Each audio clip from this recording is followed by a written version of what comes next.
Bonjour et bienvenue dans l'invité de Radio Latitude. Aujourd'hui, nous recevons Didier Clos, candidat à la mairie de Saint-Julien-les-Villas. Bonjour.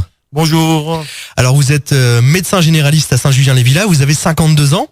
Tout à fait. J'y suis installé depuis 13 ans et puis en contact avec la population au quotidien depuis tout ce temps et beaucoup de réflexions concernant l'avenir de la commune. Alors, vous êtes candidat donc à la mairie de Saint-Julien. Sur quelle couleur politique vous placez-vous dans cette candidature ? C'est une liste de gauche qui s'est créée voici quasiment 6 ans après les dernières élections.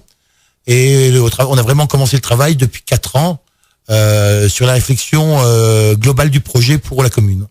Alors, avant de parler de vos projets pour Saint-Julien-les-Villas, quel bilan vous dressez du maire sortant Daniel Picara à Saint-Julien-les-Villas ? Alors, c'est un bilan qui est plus que mitigé.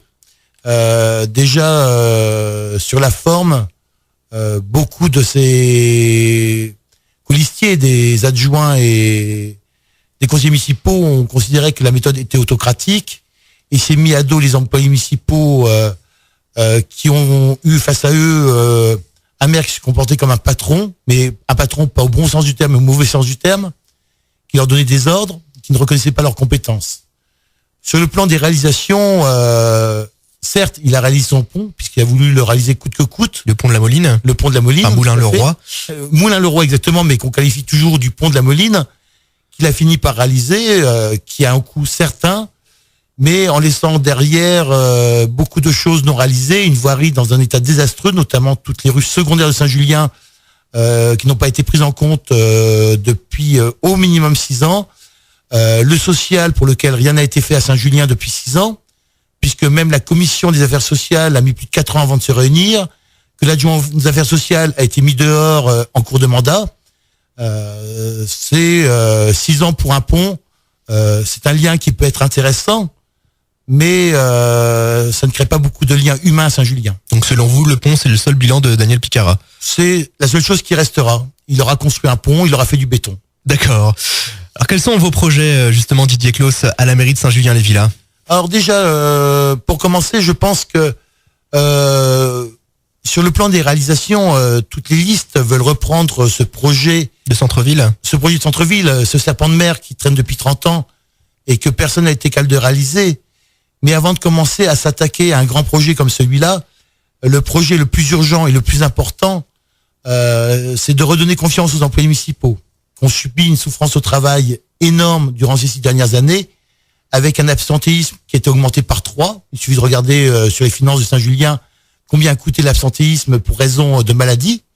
Et la souffrance au travail en a été l'une des grandes raisons.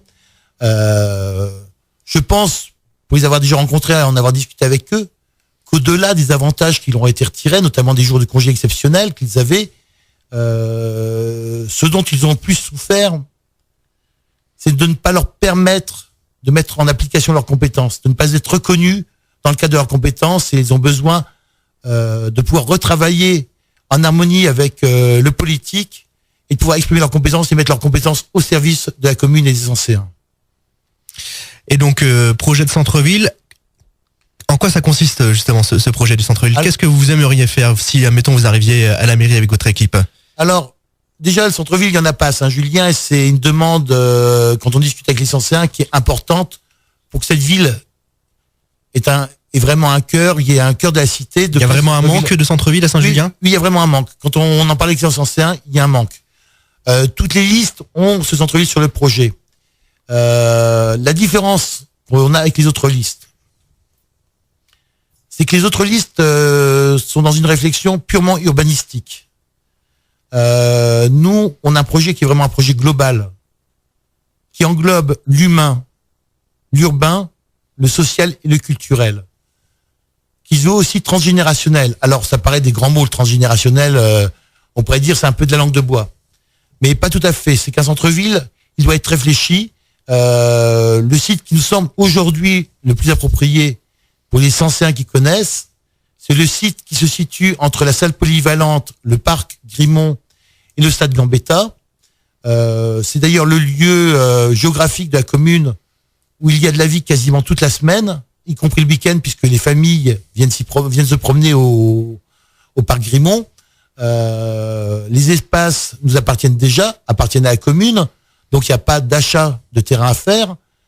alors que les autres listes sont très axées autour d'un autre lieu qu'on appelle communément le terrain des Sœurs, qui est un terrain de quasiment 4 hectares et qui a racheté, et dont donc ça impliquerait des coûts au niveau de l'achat déjà du foncier. Tout à fait, du foncier, puisque aujourd'hui on ne sait pas exactement combien coûterait cet achat, mais les chiffres ou les bruits de couloir estiment entre 2,5 millions et on a entendu, mais ce qui me semble beaucoup trop, certains allaient jusqu'à 5 millions d'euros, mais j'y crois pas.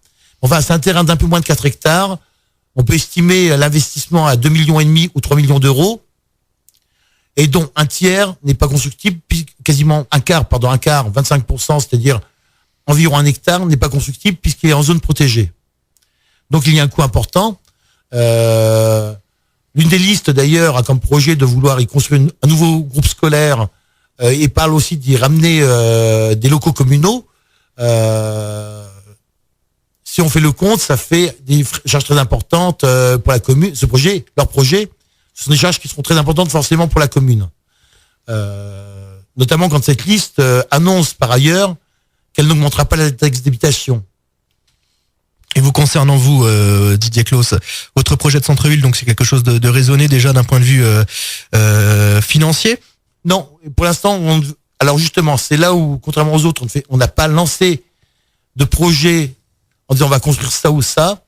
Ce qui nous importe, c'est que dans ce centre-ville, on puisse y amener, par exemple, je vais prendre un exemple très simple. Aujourd'hui, il y a une épicerie sociale à destination des gens en situation de précarité, qui est dans les sous-sols de l'hôtel de ville. On veut la sortir, en faire une épicerie pour tous. Et pas uniquement pour les gens en situation de précarité. On veut y concevoir des espaces pour les jeunes, en cohésion avec les jeunes. On veut que ce centre-ville, il puisse y avoir une esplanade suffisamment grande pour pouvoir y lier l'été des spectacles culturels, dans le cadre du projet culturel. Donc c'est vraiment un projet tout à fait transversal. Pour le concevoir sur un plan urbanistique, notre idée, c'est de mettre en place un concours d'architectes, de soumettre les différents projets à la population par le biais de réunions. Et si jamais on n'arrive pas à trouver effectivement quelque chose qui convienne à la population, ou que le choix soit compliqué, voire de mettre en place un référendum qui permettra de faire un choix avec la population et de voir comment on amortit le coût d'un centre-ville sans gréver le budget et la fiscalité. Et justement, la fiscalité au niveau des impôts, qu'est-ce que vous prévoyez par rapport à vos confrères? Alors, la fiscalité, déjà, c'est pas des confrères, c'est des adversaires. Voilà. Nous ne sommes pas au cabinet médical. Non, par rapport aux autres listes, alors les 3 autres listes en termes de fiscalité disent toutes qu'elles n'augmenteront pas la taxe d'habitation. Ce sont des propos purement électoralistes. D'ailleurs, Monsieur Laville, journaliste à l'Est Éclair, sur la rencontre d'hier, a transformé mon terme d'électoralisme en propos malhonnêtes. Bon, je trouve que Monsieur Laville est gentil et je le remercie, mais je me serais pas permis de mettre ce mot-là. Donc, moi, j'ai parlé de propos électoralistes.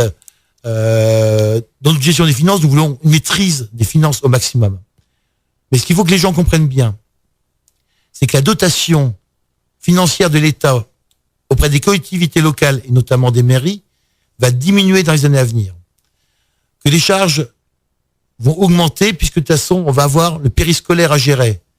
Aujourd'hui, la réforme des rythmes scolaires notamment. La réforme des rythmes scolaires. En gros, on estime aujourd'hui le coût de cette réforme des rythmes scolaires à 200 € par enfant. C'est les chiffres qui ont été donnés par l'État. Peu de communes sont passées pour l'instant au rythme scolaire, mais celles qui y sont passées ont des coûts qui montent quasiment jusqu'à 400 €. Donc, on sait que la périscolarité et l'organisation des nouveaux rythmes scolaires peut, pour une commune comme Saint-Julien, impliquer des coûts qui peuvent aller jusqu'à 200 voire 400 000 € et qu'il faudra trouver par le biais des activités sportives, des activités culturelles, de tout ce que regroupe le périscolaire. Dire qu'on n'augmentera pas la taxe d'habitation tel qu'ils le font, voilà. Alors, l'un de mes concurrents hier disait on va puiser dans les réserves pour ne pas l'augmenter. Puiser dans les réserves un jour ou l'autre, c'est-à-dire que si eux n'augmentent pas la taxe d'habitation pendant 6 ans, ceux qui leur succéderont n'auront plus de réserves.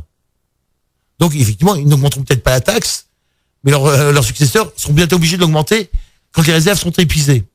C'est une solution. Non, je pense que la solution, il faut être sérieux. c'est d'avoir une maîtrise des dépenses, de ne pas avoir de projet pharaonique, de s'appuyer sur des compétences pour penser un projet de centre-ville qui est très important, qui est vraiment important pour les Sancéens, que ce projet soit raisonné et ne grève pas le budget de la commune. C'est pour ça que le concours d'architectes... ça implique quelque part la population également dans le projet. Voilà, tu avais exactement. Et entre autres les jeunes, puisque justement par rapport aux jeunes, pour impliquer les jeunes dans ce projet de centre-ville, notre idée c'est par rapport au conseil municipal jeune. Aujourd'hui, le conseil municipal jeune, c'est des enfants, pour la plupart, issus des écoles primaires. Notre idée, c'est de créer un conseil municipal jeune avec 2, voire 3 collèges, répartis par tranche d'âge, pour que chaque tranche d'âge puisse être investie dans ce projet de centre-ville, émettre les idées ou les besoins qu'ils auraient dans le cadre de ce centre-ville, voilà. Mais aussi travailler d'un autre côté, au dehors des jeunes, voir un peu ce qu'on fait sur son centre-ville pour eux, peut-être espace de réunion, peut-être terrain de sport adapté, certains parlent de skatepark, qui peut être une idée intéressante à développer si c'est vraiment un besoin pour les jeunes, puisque c'est pas d'un coût très très élevé, mais aussi le travailler avec les anciens.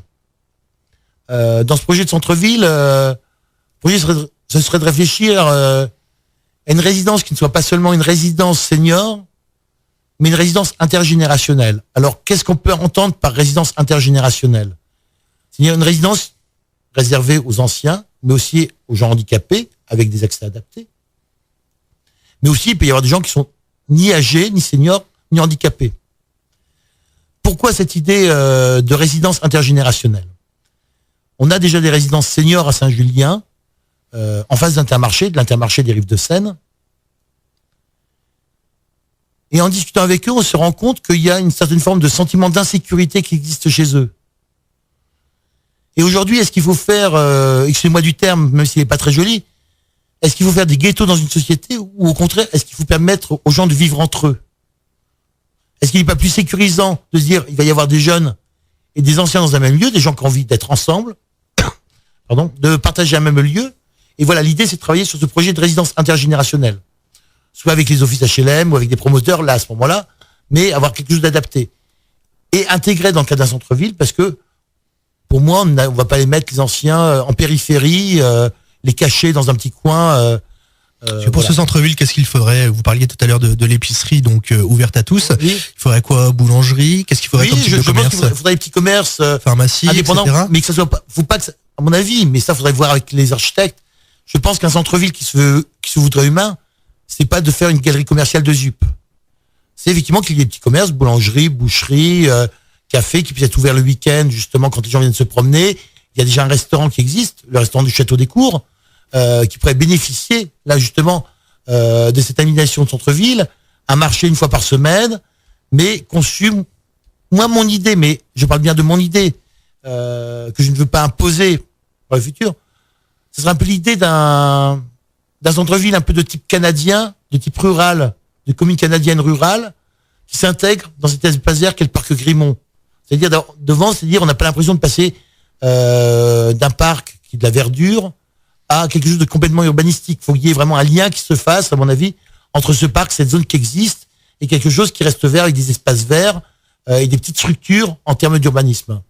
Voilà, tel que je penserais ce centre-ville, des espaces pour les jeunes, des espaces pour s'asseoir et parler entre soi, des lieux de rencontre, quoi. Faut que ce soit un lieu de rencontre, d'autant que sur ce site, il y a déjà l'ancien bowling qui est en train d'être transformé en maison des associations, qui est déjà en soi un lieu de rencontre, puisque les associations vont avoir un lieu pour se réunir, ce qui va mettre de la vie dans cet espace-là. Et c'est pour ça qu'on a pensé à cette zone géographique pour le développement et la pensée du centre-ville. D'accord. Quels sont vos autres projets pour Saint-Julien-les-Villas, mis à part ce centre-ville?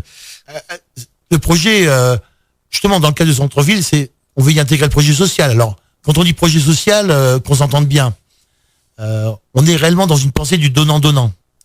Et non pas dans dire on va remplacer les restaurants du cœur, d'autres trucs qui sont d'ailleurs très bien, dont on a besoin, mais c'est de se dire comment aider les gens à s'insérer et quelle place la commune peut prendre pour aider les gens à s'insérer. Alors quel rôle peut-elle jouer justement elle peut jouer un rôle.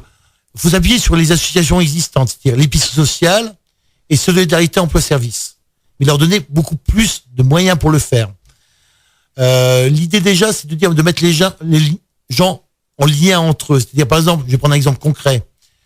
Une grand-mère qui n'a plus la force d'aller à l'épicerie sociale alors qu'elle n'a plus les moyens de s'acheter à manger, c'est comment faire en sorte que le jeune qui aille à l'épicerie sociale aille la livrer, par exemple. C'est déjà une première chose. Des services d'aide à la personne, développer ce genre de on est plutôt parti sur l'idée de créer, j'allais en parler dans 2 minutes, sur les jardins partagés. Parce qu'on a des espaces qui permettent de créer des jardins partagés, ce qu'on appelait avant les jardins solidaires. Jardins partagés qui peuvent permettre aux gens de venir cultiver des produits qui peuvent être revendus ou donnés selon le niveau de revenu à l'épicerie sociale, qui porterait à ce moment-là notre nom. Alors, pourquoi créer concrètement, c'est comme des jardins ouvriers avec un morceau de terre et les gens cultivent.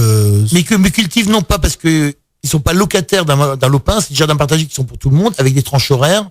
Oui, ça peut très bien être ouvert pour les écoles dans le cas du périscolaire, sur le périscolaire, ouvert aux anciens qui ont envie de venir faire du jardinage, mais ouvert aussi à l'épicerie sociale pour pouvoir faire ses propres cultures. Il existe de plus, par rapport à ce projet de jardin partagé, il y a d'autres exemples qui se travaillent en ce moment là-dessus, notamment sur 3 de jardins partagés, des exemples qui sont en train de se mettre en place. Il faut savoir que si on a des terrains suffisamment importants, il y a des cultures aussi à haute valeur ajoutée qui peuvent permettre d'auto-rentabiliser le système et pas d'être une dépense supplémentaire pour la commune.